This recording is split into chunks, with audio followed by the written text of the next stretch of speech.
Hello everyone. तो इस video से हम यूक्लिड्स डिवीजन लेमा पे बेस्ड क्वेश्चंस को सॉल्व करेंगे।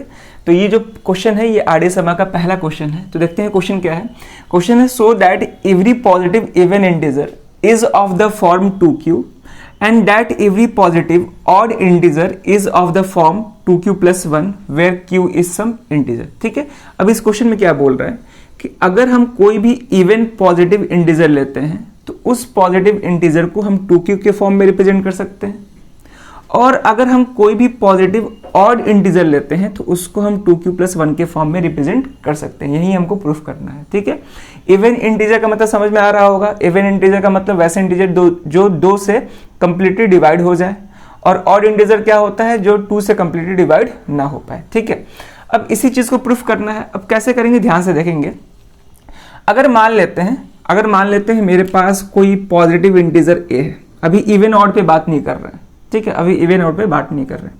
मान लेते हैं मेरे पास कोई पॉजिटिव इंटीजर a है, और इस a पॉजिटिव इंटीजर को अगर हमको 2q या फिर 2q + 1 के फॉर्म में रिप्रेजेंट करना होगा तो फिर कैसे कर सकते हैं। तो हम इसके पहले वाले वीडियोस में डिस्कस कर चुके हैं फॉर्म्स ऑफ पॉजिटिव इंटीजर में, कि अगर किसी पॉजिटिव इंटीजर को 2q + 1 के फॉर्म में रिप्रेजेंट करना होगा तो उस केस में उस पॉजिटिव इंटीजर को 2 से डिवाइड करना पड़ता है। ठीक है, या फिर किसी पॉजिटिव इंटीजर को अगर हम 3q + 1 या फिर 3q + 2 के फॉर्म में रिप्रेजेंट करना होता तो उस केस में हम इस पॉजिटिव इंटीजर को 3 से डिवाइड करते हैं। ठीक है, तो फॉर्म्स ऑफ पॉजिटिव इंटीजर में इसके बारे में हम डिटेल डिस्कशन किए हैं कि कब हम पॉजिटिव इंटीजर को किस फॉर्म में रिप्रेजेंट कर सकते हैं और कैसे कर सकते हैं। ठीक है, अगर कोई पॉजिटिव इंटीजर 2q को फॉर्म में दिया है, इसका मतलब वो पॉजिटिव इंटीजर 2 से डिवाइड हुआ होगा। अगर कोई पॉजिटिव इंटीजर 3q के फॉर्म में दिया है, इसका मतलब वो 3 से डिवाइड हुआ होगा। अगर कोई पॉजिटिव इंटीजर 4q के फॉर्म में दिया है, इसका मतलब वो 4 से डिवाइड हुआ होगा। ठीक है, अगर 5q के फॉर्म में दिया है यानी कि 5 से डिवाइड हुआ होगा। ठीक है, तो ये इस क्वेश्चन में जो पॉजिटिव इंटीजर का बात कर रहा है वो 2q + 1 के फॉर्म में दे रहा है, तो यानी कि वो पॉजिटिव इंटीजर जाहिर सी बात है 2 से डिवाइड हुआ होगा, तब जाके ये फॉर्म आया होगा। ठीक है, अब कैसे करेंगे सॉल्व, ध्यान से देखेंगे।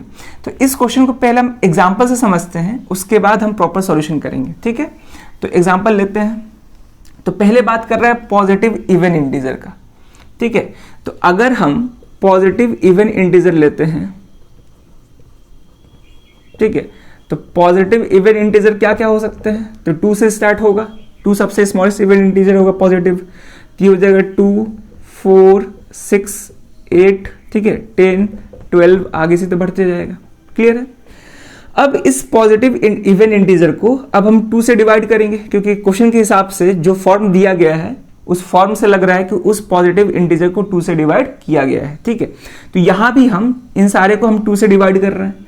तो अगर हम 2 को 2 से डिवाइड करते हैं तो ये 1 टाइम्स में कंप्लीटली डिवाइड हो जाएगा, यानी कि रिमाइंडर 0 आ जाएगा। जस्ट वैसे ही अगर हम 4 को 2 से डिवाइड करते हैं तो ये 4 2 टाइम्स में कंप्लीटली डिवाइड हो जाएगा, यानी कि यहाँ भी रिमाइंडर 0 आएगा। जस्ट वैसे ही 6 को भी अगर हम 2 से डिवाइड करते हैं तो ये 3 टाइम्स में कंप्लीट डिवाइड हो जाएगा। 8 भी 2 से 4 टाइम्स में कंप्लीट डिवाइड हो जाएगा। ठीक है, और वैसे भी इवन इंटीजर उसी को बोलते हैं जो 2 से कंप्लीटली डिवाइड हो जाए, यानी कि रिमाइंडर 0 आए। ठीक है, अब ध्यान से देखेंगे। अगर इस डिवीजन प्रोसेस को यूक्लिड्स डिवीजन लेमा के फॉर्म में लिखना होगा तो कैसे लिखेंगे। तो यूक्लिड्स डिवीजन लेमा क्या होता है, a = bq + r होता है। a डिविडेंट होता है, b डिवाइजर, q कोसेंट और r रिमाइंडर। यहाँ पे डिविडेंट क्या है 2, डिवाइजर क्या है 2, कोसेंट 1 और रिमाइंडर 0। ठीक है, तो इसको हम 0 से तो मतलब है नहीं, तो इसको हम ऐसे लिख सकते हैं 2 = 2 × 1। ठीक है, अब ध्यान से देखेंगे। अगर इसको लिखना होता तो कैसे लिखेंगे। अब यहाँ पे डिविडेंड क्या है 4, यहाँ पे डिविडेंड क्या है 4 = डिवाइजर 2, कोसेंट भी 2 और रिमाइंडर क्या है 0। तो इसको हम ऐसे ही लिख रहे हैं। 1 मिनट, इसको आगे लिख देते हैं। ठीक है, ये 2 × 1 हो गया। इसको लिखेंगे तो 4 = 2 × 2 + 0, यानी कि ये हो जाएगा 2 × 2। ठीक है, 0 से तो मतलब है नहीं। जस्ट वैसे ही इसको अगर लेमा के फॉर्म में लिखेंगे तो डिविडेंड क्या है 6, इसको लिखेंगे 2 × 3 + 0, यानी कि 2 × 3 हो गया। क्लियर है।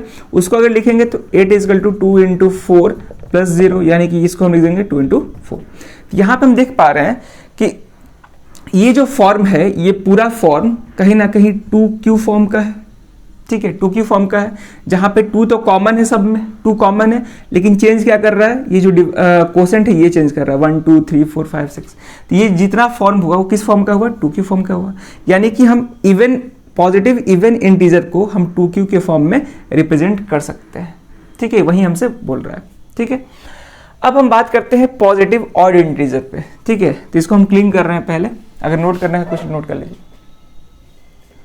अगर हम पॉजिटिव ऑड इंटीजर का बात करें, पॉजिटिव ऑड इंटीजर का, तो पॉजिटिव ऑड इंटीजर कहां से स्टार्ट होगा, 1 से, 1 3 5 7 ऐसे ही आगे बढ़ते जाएगा, ठीक है।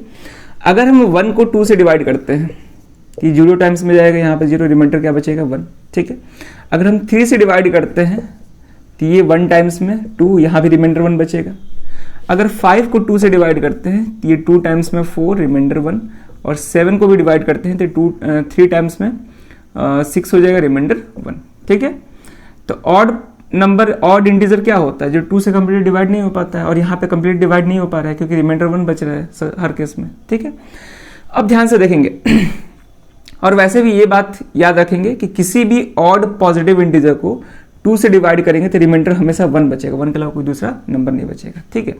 अब अगर हम इसको लेमा के फॉर्म में लिखेंगे तो लेमा क्या होता है, a is equal to BQ plus R। यहाँ पे डिविडेंड क्या है, 1 is equal to divided 2 quotient 0, remainder क्या है 1, ठीक है। यहाँ पे ध्यान से देखेंगे, इसको अगर लिखेंगे तो डिविडेंड क्या है 3 डिवाइडेड 2 कोसेंट 1 और रिमाइंडर 1 है, ठीक है। अगर इसको लिखेंगे तो डिविडेंड 5 डिवाइडेड 2 कोसेंट भी 2, रिमाइंडर 1। वहाँ पे डिविडेंड 7 है, ठीक है। डिवाइजर क्या है 2, कोसेंट 3 है और रिमाइंडर 1 है, ठीक है। अब ये सारा तो डिविडेंड है, यानी कि ये सारा क्या है मेरा पॉजिटिव ऑड इंटीजर है, जिसको मान लेते हैं हम ए से रिप्रेजेंट कर रहे हैं। ये सारा क्या है positive odd integer, positive odd integer जिसको हम ए से रिप्रेजेंट कर रहे हैं, इज इक्वल टू, अब ध्यान से देखेंगे सब में 2 कॉमन है, 2 लिख दिए। अब 0 1 2 3 ये सारे के सारे क्या हैं इंटीजर हैं, तो इस सारे इंटीजर को हम क्यू से रिप्रेजेंट कर रहे हैं, ठीक है। और यहाँ पे 1 रिमाइंडर कॉमन है सब में तो 1 लिख रहे हैं। यानी कि हम यहाँ पे क्या कर दिए कि सारे ऑड पॉजिटिव इंटीजर को 2q प्लस 1 के फॉर्म में रिप्रेजेंट कर दिए। और क्वेश्चन में यही बोल रहा था कि यही तुम प्रूफ करके दिखाओ कि हम सारे पॉजिटिव ऑड इंटीजर को 2q प्लस 1 के फॉर्म में ले सकते हैं और सारे पॉजिटिव इवन इंटीजर को हम 2q के फॉर्म में लिख सकते हैं। तो 2q के फॉर्म में कब लिख सकते हैं, जब रिमाइंडर 0 आएगा, और इवन में हमेशा रिमाइंडर क्या आता है 0 आता है जब 2 से डिवाइड करते हैं, तो क्लियर है। और ऑड में क्या होता है कि ऑड इंटीजर को जब हम 2 से डिवाइड करते हैं तो रिमाइंडर हमेशा 1 बचता है, क्लियर है। तो इसी चीज को प्रूफ करना था, तो ये तो हम एग्जाम्पल से प्रूफ करके दिखाएं इसको फिल करने के लिए, लेकिन अब इसका हम प्रॉपर सॉल्यूशन देखेंगे कि कैसे इसको हम सॉल्व करेंगे, ठीक है ना। तो हम क्लीन कर रहे हैं बोर्ड, अगर कुछ लगे लिखने के लिए लिख लीजिए। अब हम इसका प्रॉपर सॉल्यूशन देखते हैं। तो सॉल्यूशन कैसे करेंगे बहुत ध्यान से देखेंगे। तो यहां पे हम पहले एज्यूम करेंगे, लेट करेंगे, क्या लेट करेंगे, let A B any positive integer, ठीक है। क्योंकि अब हमको जनरल फॉर्म में प्रूफ करना है तो यहाँ पे हम पॉजिटिव इंटीजर को एक वेरिएबल मान के चलेंगे, ठीक है ना। तो मान लेते हैं कि a मेरे पास कोई पॉजिटिव इंटीजर है, अभी ऑड इवन नहीं मान रहा है, ठीक है। तो मान लिए कि let a B any positive integer. अब यहाँ पे हम इस पॉजिटिव इंटीजर को 2 से डिवाइड करेंगे, क्योंकि जिस फॉर्म में दिया गया है उस फॉर्म से लग रहा है इसको 2 से डिवाइड किया गया होगा। तो लिखेंगे on dividing a by 2 let q be the quotient and r be the remainder, ठीक है ना। तो हम मान लिए कि अगर हम a को 2 से डिवाइड कर रहे हैं तो उस केस में कोई क्वोशेंट q आ रहा है और रिमाइंडर r आ रहा है, क्योंकि यहाँ पे जो पॉजिटिव इंटीजर है वो वेरिएबल फॉर्म में है, तो यहाँ पे क्वोशेंट को भी वेरिएबल फॉर्म में माने हैं और रिमाइंडर को भी वेरिएबल फॉर्म में माने हैं, ठीक है। अब ध्यान से देखेंगे, अगर हम यहाँ पे यूक्लिड्स डिवीजन लेमा लगाते हैं, अगर इस चीज को सिंबल के फॉर्म में रिप्रेजेंट करना होता है या फिर लॉन्ग डिवीजन प्रोसेस के फॉर्म में रिप्रेजेंट करना होता है तो कैसे करते हैं, a को हम 2 से डिवाइड कर रहे हैं तो मान लेते हैं कोई क्वोशेंट q आ रहा है और रिमाइंडर r आ रहा है, ठीक है ना। अब ध्यान से देखेंगे, अब हम इसको यूक्लिड्स डिवीजन लेमा के फॉर्म में लिख रहे हैं तो लिखेंगे बाई यूक्लिड्स डिवीजन लेमा। ठीक है, यूक्लिड्स डिवीजन लेमा क्या होता है, a is equal to B Q plus R, तो a is equal to b क्या होता है, डिवाइजर, और इस केस में डिवाइजर क्या है 2, कोसेंट q और रिमाइंडर r है। और यहाँ पे रिमाइंडर का कुछ कंडीशन होता है, वो कंडीशन जरूर लिखेंगे, where r should be greater than or equal to 0 but less than divisor, और डिवाइजर क्या है यहाँ पे 2 है। ठीक है, ये हम पढ़ चुके हैं कि रिमाइंडर 0 के इक्वल या फिर 0 से बड़ा और डिवाइजर से छोटा होता है, कभी भी रिमाइंडर डिवाइजर के इक्वल या उससे बड़ा नहीं आता है। ठीक है, तो यहाँ पर हम इस सारे लॉन्ग डिवीजन प्रोसेस को यूक्लिड्स डिवीजन लेमा के फॉर्म में लिख दिए। ठीक है, अब ध्यान से देखेंगे, अगर मेरा रिमाइंडर 0 और 2 के बीच में लाई कर रहा है तो उस केस में रिमाइंडर क्या क्या हो सकता है, तो उस केस में मेरा रिमाइंडर हो सकता है 0 हो सकता है और 1 हो सकता है, 2 तो नहीं हो सकता है। ठीक है, अब जब रिमाइंडर 0 और 1 आएगा तो मेरे पास 2 केसेस बनेंगे। केस फर्स्ट क्या है, ध्यान से देखेंगे, केस फर्स्ट क्या हो सकता है, केस फर्स्ट ये हो सकता है कि अगर मेरा रिमाइंडर 0 आ जाए, अगर मेरा रिमाइंडर 0 आ जाए, तो अगर मान लेते हैं मेरा रिमाइंडर 0 आ जाए तो उस केस में ये पॉजिटिव इंटीजर को किस फॉर्म में लिख सकते हैं, a is equal to 2q plus 0, यानी कि क्या हो जाएगा, a is equal to 2q हो जाएगा। ठीक है, अभी हम ये नहीं मान के चल रहे हैं कि a इवन पॉजिटिव इंटीजर है या फिर a ऑड पॉजिटिव इंटीजर है, सिंपली हम यहाँ पे a को पॉजिटिव इंटीजर मान के चल रहे हैं। ठीक है, तो यहाँ पे रिमाइंडर आने का 2 पॉसिबिलिटी था, एक 0 और एक 1। अगर मान लेते हैं कि मेरा रिमाइंडर 0 आया होगा डिवाइड करने के बाद, तो उस केस में हम पॉजिटिव इंटीजर को 2q के फॉर्म में लिख लेंगे। ठीक है, अगर मान लेते हैं मैं रिमाइंडर 1 आ जाए, ठीक है, यहाँ पे हम केस सेकंड लिख रहे हैं, case second when remainder is equal to 1, अगर रिमाइंडर 1 आए तो उस केस में हम a को 2q प्लस r क्या है 1, 2q प्लस 1 के फॉर्म में ले सकते हैं। ठीक है, अब यहाँ पे ध्यान से देखेंगे, अब हम यहाँ पे ध्यान से देखेंगे,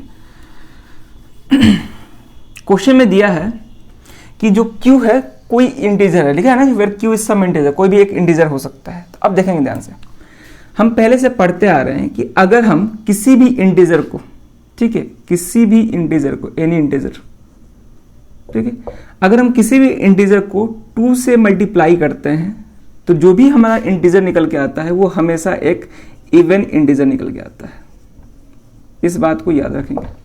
ठीक है, अगर हम किसी भी इंटीजर को 2 से मल्टीप्लाई करते हैं तो हमारा जो भी इंटीजर निकल के आता है वो हमेशा इवन ही निकल के आता है। जैसे एग्जांपल देख सकते हैं, 2 को अगर हम 1 से मल्टीप्लाई करते हैं 2 आएगा जो कि इवन है, 2 को 2 से मल्टीप्लाई करते हैं ये भी 4 आएगा, इवन है। ठीक है, 2 से अगर हम 3 को मल्टीप्लाई करते हैं तो कितना आएगा 6, ये भी इवन है। ठीक है, किसी भी इंटीजर को अगर हम 2 से मल्टीप्लाई करते हैं तो हमेशा इवन इंटीजर ही आता है, इस बात को याद रखेंगे। ठीक है, अब देखेंगे तो केस फर्स्ट में दिख रहा है कि यहाँ पे हम पॉजिटिव इंटीजर को 2q के फॉर्म में रिप्रेजेंट किए हैं, और ये q कोई भी इंटीजर है और ये 2 से मल्टीप्लाइड है, यानी कि हम बोल सकते हैं कि 2q क्या है, मेरा एक इवन इंटीजर है, इवन पॉजिटिव इंटीजर है। ठीक है, यानी कि अगर 2q इवन पॉजिटिव इंटीजर है तो a भी क्या होगा, इवन पॉजिटिव इंटीजर होगा, यानी कि यहाँ पे a को हम, a जो है इवन पॉजिटिव इंटीजर है और उसको हम 2q के फॉर्म में लिख दिए। ठीक है, वही बोल रहा था। अब इसको देखेंगे, यहाँ पे ये 2q इवन होगा और 1 क्या होता है, ऑड होता है, और इस बात को याद रखेंगे, कभी भी हम इवन नंबर के साथ, कभी भी हम इवन नंबर या इवन इंटीजर के साथ 1 ऐड करते हैं या फिर कोई भी ऑड नंबर ऐड करते हैं, कोई भी ऑड इंटीजर ऐड करते हैं, तो जो भी रिजल्ट आता है वो हमेशा ऑड इंटीजर ही होता है, वो हमेशा क्या होता है, ऑड इंटीजर ही होता है। एग्जांपल समझ सकते हैं, जैसे मान लेते हैं मेरे पास एक इवन इंटीजर 4 है, ठीक है, और इसमें एक ऑड इंटीजर ऐड करते हैं 5, तो ये क्या निकल के आएगा 9, और 9 क्या होता है, ऑड।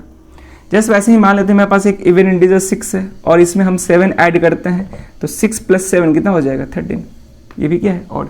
याद रखेंगे, कभी भी इवन इंटीजर में अगर ऑड इंटीजर ऐड हो रहा है तो हमेशा क्या निकल के आएगा, ऑड इंटीजर ही निकल के आएगा। ठीक है, तो ये इवन, ये ऑड, तो ये क्या देगा मेरा, ऑड पॉजिटिव इंटीजर, क्योंकि पॉजिटिव पे बात हो रहा है तो इसलिए हम पॉजिटिव इंटीजर ले रहे हैं। ठीक है, तो क्वेश्चन में यही प्रूफ करने के लिए दे रहा था कि हम सारे इवन पॉजिटिव इंटीजर को 2q के फॉर्म में रिप्रेजेंट कर सकते हैं और सारे ऑड पॉजिटिव इंटीजर को 2q + 1 के फॉर्म में रिप्रेजेंट कर सकते हैं, ये प्रूफ करो, और हम ये यहाँ पे प्रूफ कर दिए। ठीक है, और ये जो प्रूफ था जनरल फॉर्म में प्रूफ था, इसको हम एग्जाम्पल से पहले समझा चुके हैं कि किसी भी हम इवन पॉजिटिव इंटीजर को 2q के फॉर्म में रिप्रेजेंट कर सकते हैं और किसी भी और पॉजिटिव इंटीजर को हम 2q + 1 के फॉर्म में रिप्रेजेंट कर सकते हैं। इसको हम यहाँ पे प्रूफ कर दिए, जहाँ पे q कोई भी इंटीजर है, ठीक है।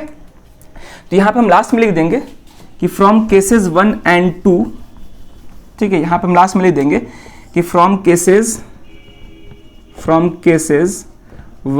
and 2 it can be clearly said that every even positive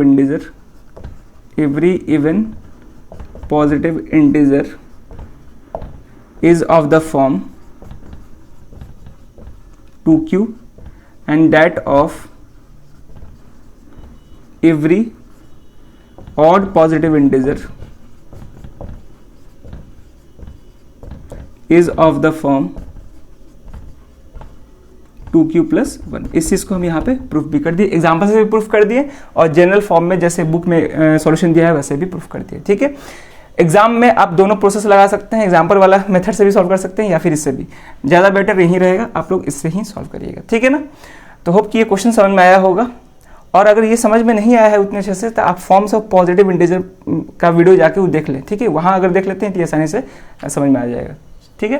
तो चलिए फिर इस वीडियो में यही क्वेश्चन रहेगा, अब मिलते हैं नेक्स्ट वीडियो में नए क्वेश्चन के साथ। Thank you.